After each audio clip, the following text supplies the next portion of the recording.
में जनता के मुश्किल दिन काफी पहले ही शुरू हो गए थे, लेकिन अब उनका गुस्सा चरम पर पहुंच गया है। लोग बीते कई महीनों से ऐसे हालात देख रहे हैं जब देश में खाने पीने की जरूरी चीजों से लेकर पेट्रोल डीजल तक की किल्लत बनी हुई है। जानते हैं कि किन 5 वजहों से यहाँ ऐसे हालात बने कि त्रस्त जनता ने देश के राष्ट्रपति पर ही धावा बोल दिया। आर्थिक संकट से जूझ रहे पड़ोसी मुल्क श्रीलंका इकोनॉमिक क्राइसिस में हालात अब इतने बुरे हो चुके हैं कि महंगाई से परेशान जनता सड़कों पर उतर आई है और राष्ट्रपति भवन पर कब्जा कर लिया है। वहीं इस बीच राष्ट्रपति गोटबाया राजपक्षे अपना आवास छोड़कर भाग गए हैं। आखिर कैसे सोने की लंका इतनी कंगाली के स्तर पर पहुंच गई? आइए जानते हैं वजह। महीनों से जरूरी चीजों की किल्लत। श्रीलंका में जनता के मुश्किल दिन काफी पहले ही शुरू हो गए थे, लेकिन अब उनका गुस्सा चरम पर पहुंच गया है। लोग बीते कई महीनों से ऐसे हालात देख रहे हैं जब देश में खाने पीने की जरूरी चीजों से लेकर पेट्रोल डीजल तक की किल्लत बनी हुई है। सरकार को देश में आर्थिक आपातकाल लगाना पड़ा, साथ ही सभी जरूरी सामान को जनता के बीच बांटने के लिए आर्मी लगाने की नौबत आ गई। आगे जानते हैं कि किन 5 वजहों से ऐसे हालात बने। लोगों का खेती से दूर होना। श्रीलंका में छाए संकट के बादलों की तात्कालिक वजह सरकार का वो निर्णय है जिसमें सरकार ने देश को ऑर्गेनिक खेती का हब बनाने के लिए केमिकल फर्टिलाइजर्स को एक झटके में पूरी तरह से बैन कर दिया। अचानक हुए इस बदलाव ने श्रीलंका के एग्री सेक्टर को तबाह कर दिया। एक अनुमान के मुताबिक सरकार के इस फैसले के चलते श्रीलंका का एग्री प्रोडक्शन आधा रह गया है।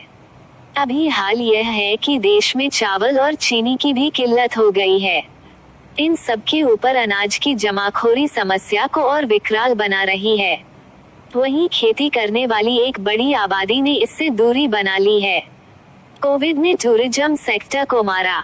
श्रीलंका की अर्थव्यवस्था के लिए एग्री के बाद टूरिज्म बड़ा और अहम सेक्टर है। सरकारी आंकड़ों के मुताबिक टूरिज्म श्रीलंका की जीडीपी में 10% का योगदान देता है।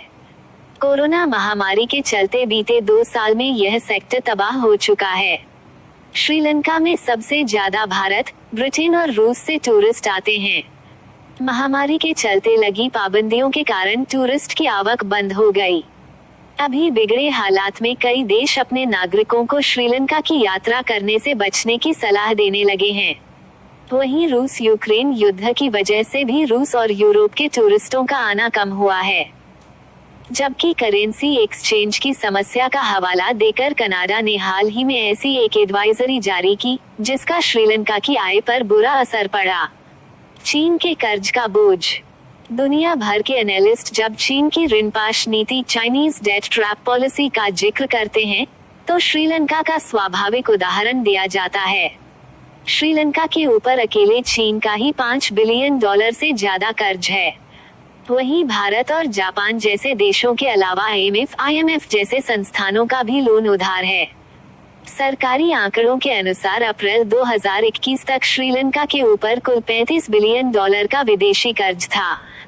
आर्थिक संकटों से घिरे इस छोटे देश के ऊपर इस भारी भरकम विदेशी कर्ज का ब्याज व किस्त चुकाने का भी बोझ है, जिसने हालात को और बिगाड़ा।